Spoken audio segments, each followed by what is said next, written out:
Hammaga assalomu alaykum. Olib qo'ygan ko'biltimiz tak.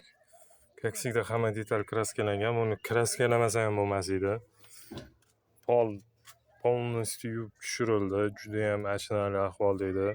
Sideniya xohlasanglar Telegram kanalimiz bor. Polniy restavratsiya qilib chiqdim. Boshqa iloji bo'lmadi. Past tomoni polniy ko'tarilgan boshqa qatlar. Tagiga boshqa bu gubkani qo'shib ko'tarilgan. Ikkala ham yoni chirib ketgan ekan. Uni kleylab ustiga anaqalar yopishtirib polniy restavratsiya bo'ldi. Holi ikkala tomoni ochilayotgan ekan. Uni kleylab anaqa qilindi polностью. Sideniya splashnoy yuvilgan, juda achinarli ahvolda edi. Ustiga chuqur taqildi. Orqasi sal toza qilindi. Faqat yuk olib yurgan ekan ichida. Mashina ishlagan. Xizmatlar bo'lsa bemalol aloqadamiz.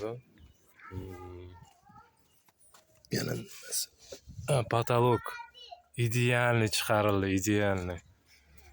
Bunchalik toza bo'ladi demagan edim.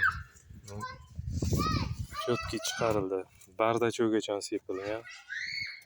Qora bar edi, o'sha astas kraska bilan o'sha o'zini radniy bar aniq qo'yadi kraska bilan.